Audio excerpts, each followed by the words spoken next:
lagi satu saya nak yang terbaru sekali isu yang, tapi sebelum tu SAM ni memperjuangkan tentang nak menyelamatkan paya bakau ni bukan baru lah, bukan sekarang lah. Sekarang ni baru serius lah bila keadaan tu bertambah tegar. Serius. Orang kata dah teruk sangat keadaannya, dah ada bila sejak adanya tsunami, bencana tsunami tu baru kita nampak dan baru masyarakat nampak lah. Tapi sebenarnya SAM dah bangkitkan perkara ni sejak lama dululah, dalam tahun 80-an dulu kita dah sedar lah perkara ni berlaku, isu ni. Macam contoh di belakang ni kita ada lama punya isu yang kita dah bangkit, kesan projek Aquaculture. Ini kita punya terbitan lah tahun 97. Tapi sebelum itu lagi kita dah ada dah bangkit dah, 93 dulu kita dah bangkit. Kemudian yang terbaru lagi adalah yang inilah, isu di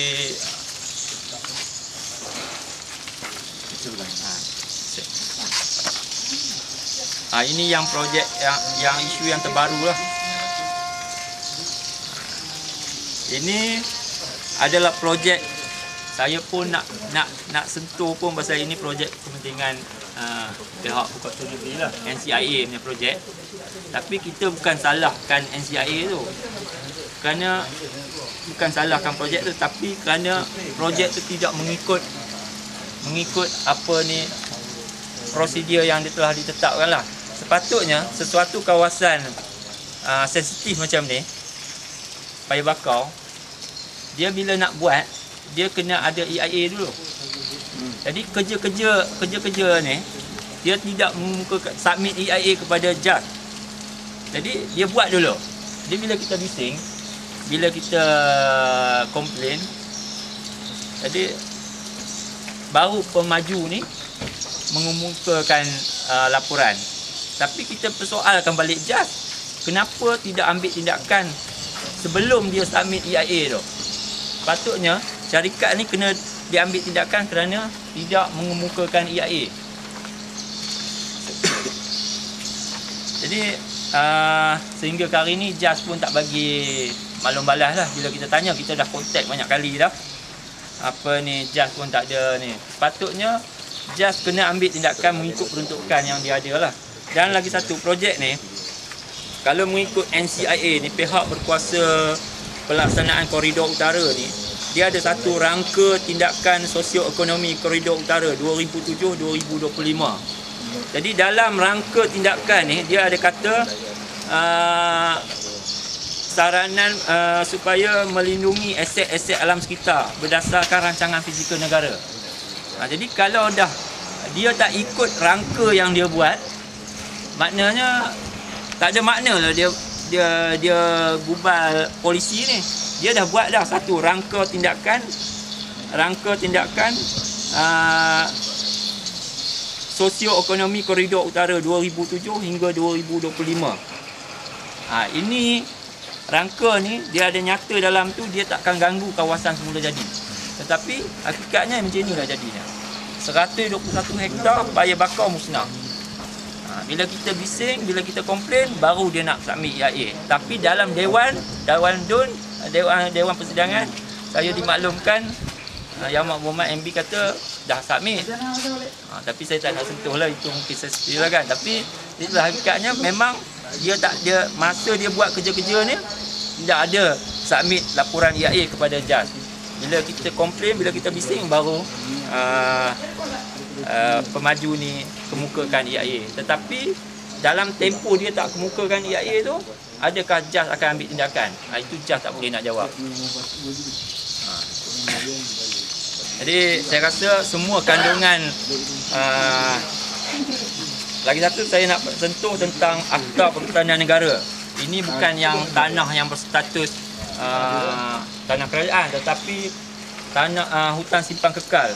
Di daerah Manjung juga ada satu hutan simpan kekal. Contohnya di Manjung ni, Tanjung Burung. Ada dalam statement saya ni, yang muka yang belakang, muka 2 ni. Jadi Tanjung Burung ni pada tahun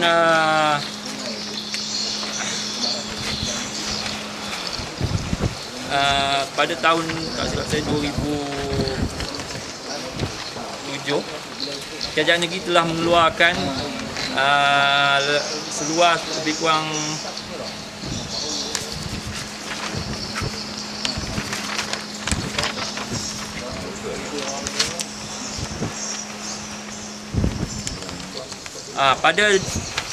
pada tahun 2004, Kerajaan Negeri telah mengeluarkan 70 hektar hutan simpan kekal di hutan simpan, sebahagian daripada hutan simpan Tanjung Burung. Ini di dekat Pantai Remeh lah.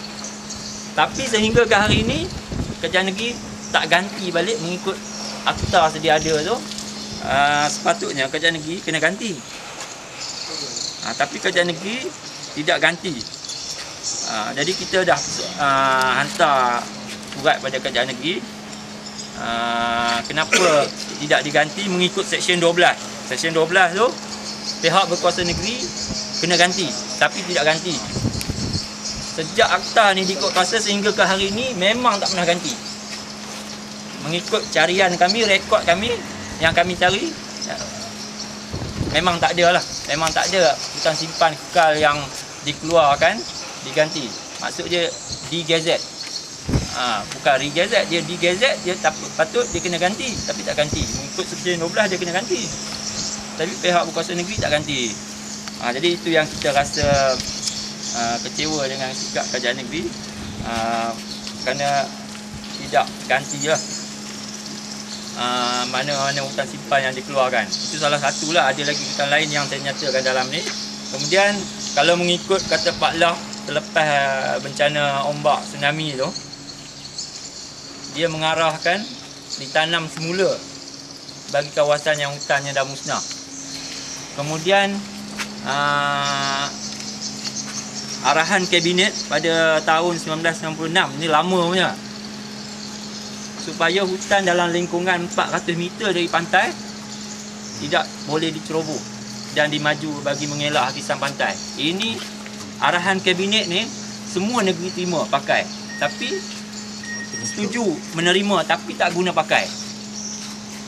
Bila dah berlaku tsunami baru kita tersedar kejap, kemudian sekarang balik kita ceroboh balik. Malah sehingga hari ini program penanaman bakau spesies pinggir pantai yang di masa Pak Lah dulu yang lancarkan, program tu dah tamat. Maknanya kami tak dapat grant lagi untuk buat projek tanam bakau.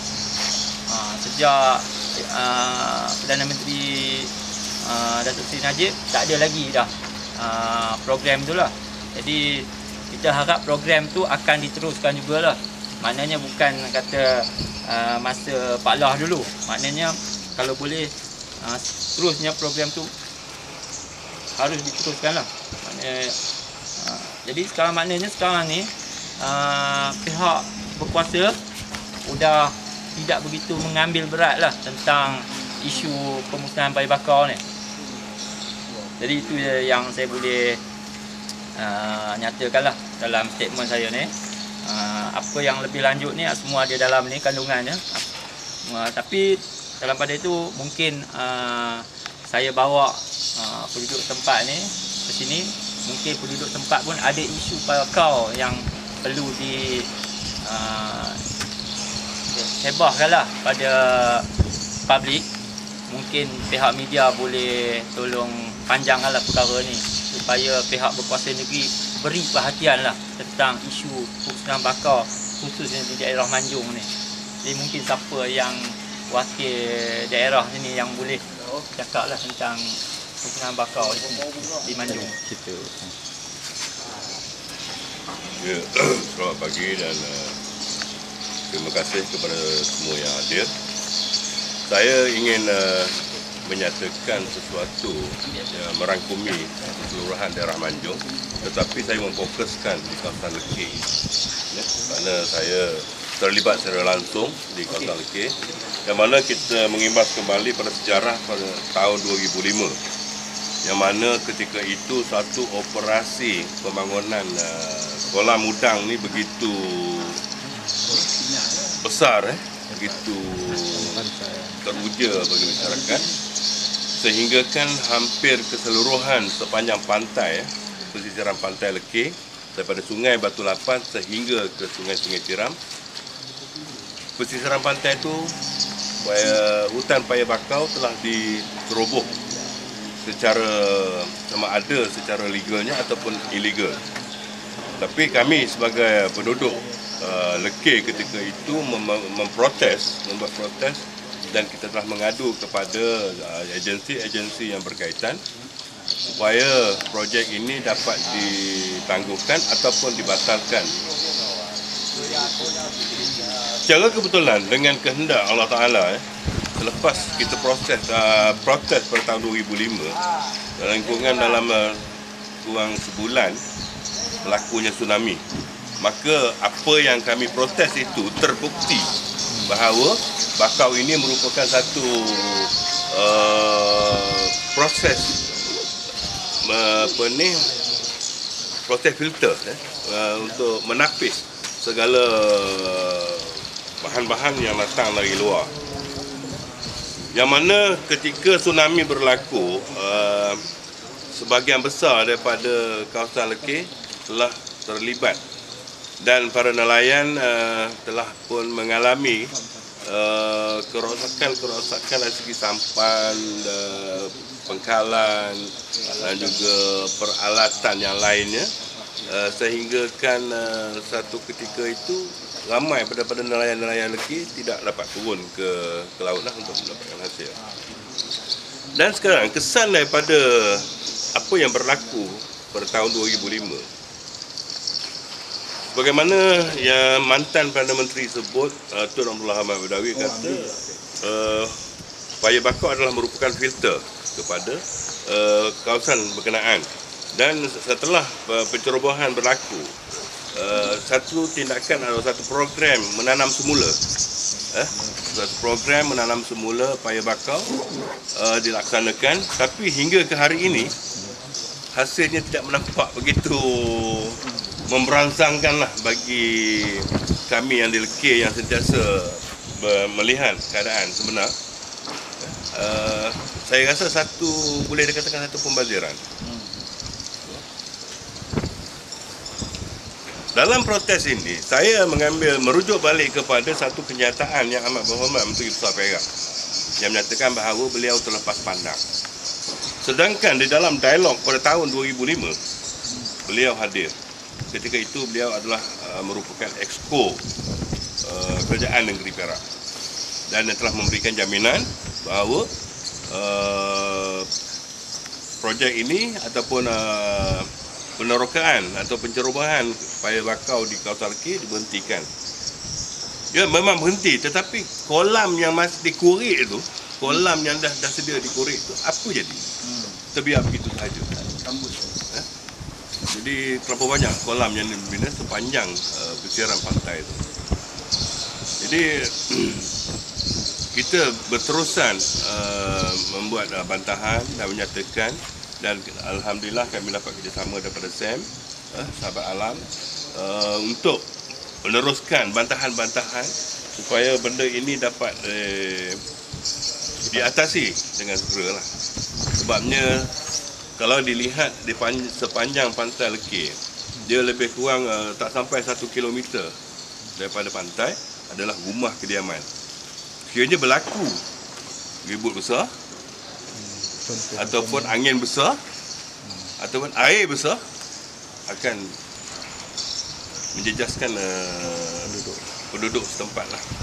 Dan saya haraplah kepada wartawan-wartawan yang hadir pada hari ini, walaupun tanpa kehadiran kami, boleh meninjau keadaan tempat yang demikian, yang mana situ di tepi pantai itu ada sebuah masjid. Yang kita sayang, kita takut masjid itu akan jadi mangsa kepada kerakusan manusia. Dia begitu tepi dengan hutan paya bakau. Tanjung Kupah. Masjid Tanjung Kupah. Masjid Az-Zakiyah Tanjung Kupah. Jadi nama masjid apa lagi? Ya. Masjid nama? AZ Az-Zakiyah. Az-Zakiyah. Az-Zakiyah. Double Z. AZ. ZA. Tanjung Pas. Itu sebelah sini sungai. Sebelah sana sungai, daripada Batu Lapan bawa ke Sungai Limau, lagi banyak kolam-kolam udang yang terbina. Dari situ tak ada bantahan lah, sebabnya di luar kawasan kita orang, jadi saya lebih lumpuhkan kepada kawasan Tanjung Pas lah. Di sebelah tu memang jelas lah. Sam pun dah tahu dah kawasan tu. Dan sekarang ni satu percubaan pula lagi di sebelah Kayan. Sebelah mana? Kayan. Kayan. Yang tadi Kayan. dia cakap dalam peta tadi. Di dalam peta tadi ada jelas. Tapi sebenarnya segi sana dah tak ada dah. Jadi kerana yang kita rutin yang kita menjadi anukan sekarang ini adalah bahawa persekitaran itu akan menjadi satu kawasan yang dah tak selamat. Satu kawasan yang tidak selamat. Jadi kita mengambil kira ini semua sebab Kementerian Pelajaran membuat satu program iaitu dipanggil SLAAS